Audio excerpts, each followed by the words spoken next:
Un profesor llegó puntual a su clase de gestión para dictar el tema del cuarto elemento del costo, donde empieza a explicar cuál fue el origen de los servicios contratados.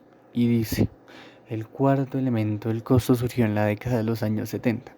Debido al avance tecnológico y la globalización, muchas empresas grandes se percataron de que era menos costoso tercerizar cierta parte de su proceso productivo y así especializarse para mantenerse competitivos. Posteriormente, en los años 90 se crearon los Call y Contact Centers, las cuales sirvieron para ayudar a las empresas en el apartado de ventas. Después, las empresas externalizan procesos como vigilancia, aseo, contabilidad, administración, entre otros. Por otro lado, hay que recalcar que las empresas de construcción fueron las primeras en tercerizar sus procesos. Por último, en la actualidad la mayoría de las empresas externalizan y no solo en su país de origen, sino también en el exterior. Y las empresas que subcontratan solo se enfocan en lo mejor que saben hacer y así mantenerse competitivos en este mundo globalizado. El profesor, después de haber hablado sobre la historia del cuarto elemento del costo, un estudiante le pregunta, profesor, ¿qué significa la externalización que comentó con anterioridad? Con lo cual el profesor responde, la externalización es cuando una empresa delega cierta parte de sus procesos que no son de su especialidad y es una herramienta que le permite a la compañía bajar sus costos.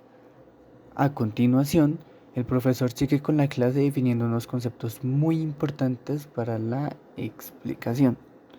Ahora, antes de seguir con el desarrollo de la temática, voy a aclarar unos conceptos básicos. Y el primero es la definición de los contratos de servicios, los cuales son actividades que realiza la compañía para desarrollar y culminar sus tareas. Por otro lado, otro concepto importante es la máquila. Y eso es cuando una empresa externaliza un proceso, pero necesariamente ese proceso entregado debe ser algo tangible.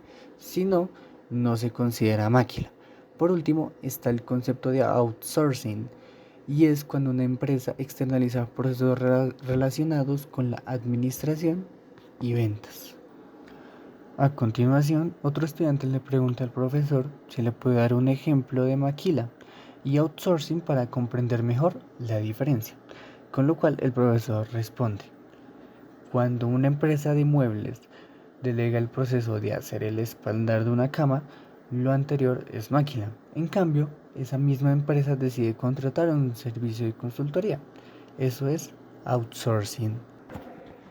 El estudiante le responde que ya le quedó más claro, pero otro estudiante levanta la mano y pregunta, ¿nosotros cómo hacemos para saber cuándo se puede tercerizar?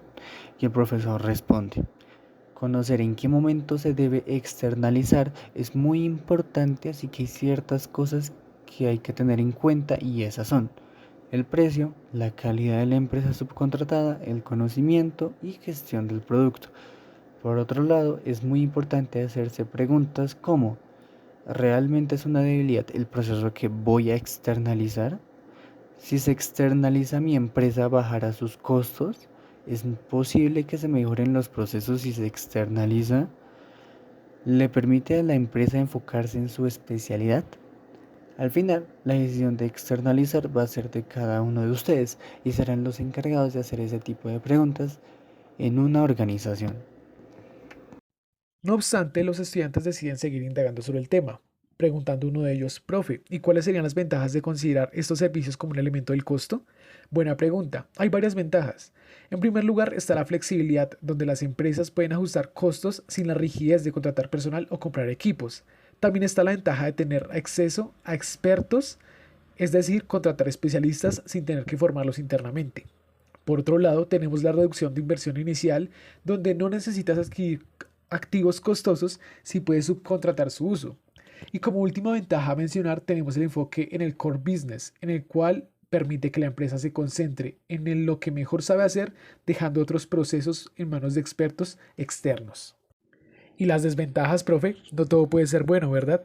Exactamente, responde el profesor. También hay desventajas que hay que considerar. Siendo la más notoria, tenemos la dependencia externa, donde si el proveedor falla, la empresa puede quedar en grandes problemas. Unida a esta desventaja tenemos la pérdida de control, puesto que no siempre se tiene la misma supervisión sobre un servicio externo que sobre un equipo interno. Otra desventaja a tener en cuenta es la de los costos variables, ya que si bien no se invierte en activos, los costos pueden fluctuar y volverse impredecibles.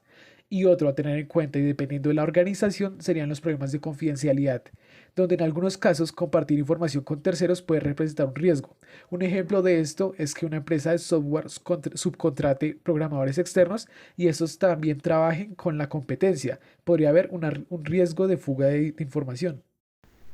Conociendo toda esta información, el profesor les pide hacer un tipo de explicación propia donde encuentren si les hace útil o no este cuarto elemento del costo. Una de sus estudiantes dice lo siguiente.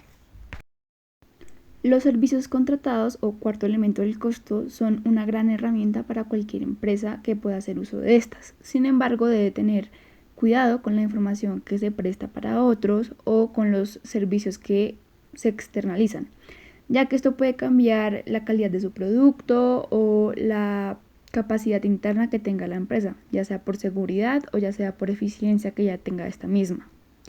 El estudio del servicio contratado puede ser muy útil para ciertas partes del proceso productivo, las cuales pueden quitar tiempo y son mucho más rápidas y eficientes según otras empresas. Se debe estudiar de la forma correcta si la empresa es o no lo suficientemente útil para poder ser parte de nuestro proceso productivo. Por lo cual, profesor, yo sí recomendaría ser parte de una empresa el uso del servicio contratado, teniendo en cuenta si nos vamos a ahorrar recursos y va a ser aún más eficiente el proceso productivo, haciendo aún más exitosa la empresa y teniendo un mejor proceso dentro de sí misma.